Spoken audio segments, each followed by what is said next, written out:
ఎక్కడో ఒక లాక్కెళ్ళిపోతున్నాం. పక్కన అరటి తోటకేమో అక్క తీసుకుపోతుంది. అక్కడ ఆకేమో పచ్చగా ఉంది, ఇక్కడేమో లోపలికి వెళ్తే వెచ్చగా ఉంటుంది. ఈ పోయే కాలం నాకు చలికాలం లేకుండా అయినా నాకు చెమటలు పోస్తున్నాయి. మీ అక్కకేమీ పోయటం లేదు. చలికాలం ఎక్కడ ఉండాలి, వానాకాలం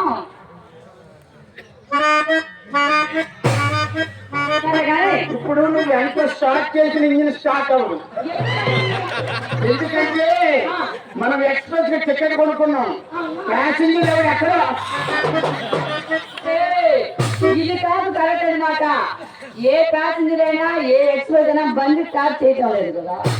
చెప్పనా, ఎప్పుడు స్టార్ట్ చేసామని కాదు, స్టార్ట్ చేసామని లేదా. మీ అక్క చూడు express limited stops Vande Bharat లాగా. మీ అమ్మ కూర్చుకోండి ఎక్కడ సామాన్యంగా మోసపోతుంది. నువ్వు ప్యాసింజర్, నువ్వు ప్రతి స్టేషన్ లోనే అవుతావు. ఎక్కినోడు ఎక్కుతుంటే దిగిపోడు దిగిపోతాడు. అందులో మీరు ఎక్కడ నాకు కైమొచ్చడం నేను ఎక్కుతాను.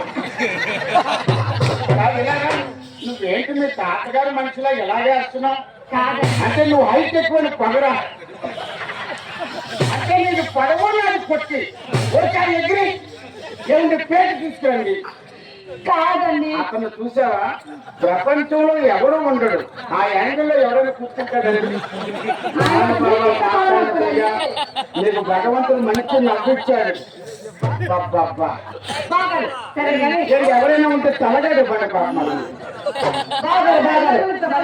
అక్కడ నేనే చెప్పాను కదండి, నాకు చాలా బాధగా ఉందండి. మన ముగ్గురు కలిపేనా మరి అదే మంగ మా బీబీ మధ్యలో వెంకటేశ్వరం లాగా చాలా బాగుందండి.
ఎవరే పొట్టోడు నీకు పొట్టిగా ఉన్నావు చూచావు, ఎర్రగా ఉన్నావు.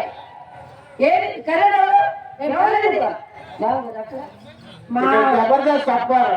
మా అప్పు చాలా ఎర్రటి మనిషి కాదు, అందరూ ఎర్రగా ఉంటే నల్లగా ఉండే వాళ్ళంతా నాగార్జున సాగర్లో కొట్టుకుపోవలసిందే. నాకు నలుపు వలకు తెలుపు దీని ముందు దిగతుకు, కానీ నాకు ఎక్కడో ఒక దగ్గర నలుపు నలుపు చూడు ఎక్కడో ఎదుర్కొంటాను. ఏమండి ఇదో మీ నలుపు నలిపి నలిపి ఆ నలుపు ఎక్కడ నలిపారు?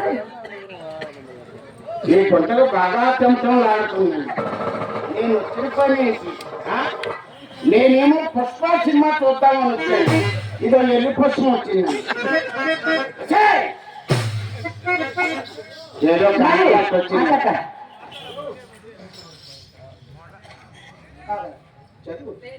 ఒకేసారి ఇది కానీ కరెంటు నారాయణ దిగారు. మరి కరెంటు నారాయణ గారు పెద్దలు పురుషులు కళాకారులు కళామాలు మరి మరి మా ముగ్గురికి కళా 200 ఇచ్చారు. వారి కళాభి ఉన్నాను చెప్పుకుంటూ ఆ సురేష్ గారు వెలుగుల కథను మరీ మరీ మరీ కొన్నాం. ఇస్తా ఉంటే ఊపు వస్తా ఉంటుంది అన్నమాట. కళాకారులు కళావరులు కళాభిమానులు కళాపోషకులు రామరాజపల్లి వాస్తవులు అన్నగారు కరెంటు నారాయణ గారు మమ్మల్ని ఆచరిస్తూ మా కళాకరిస్తూ 100 రూపాయలు కళావడానికి మా హృదయపూర్వక కళాభిమానులు అలాగే అప్పారావు గారు కళకు మెచ్చి కూడా 100 రూపాయలు పోకరించారండి వారికి కూడా మా హృదయపూర్వక కళాభిమానులు వారి కుటుంబంపై ఆస్పత నారాయణ స్వామి ఆశీస్సులు ఎల్లప్పుడూ మనసారి పెట్టుకుంటున్నాం మరి అప్పారావు గారికి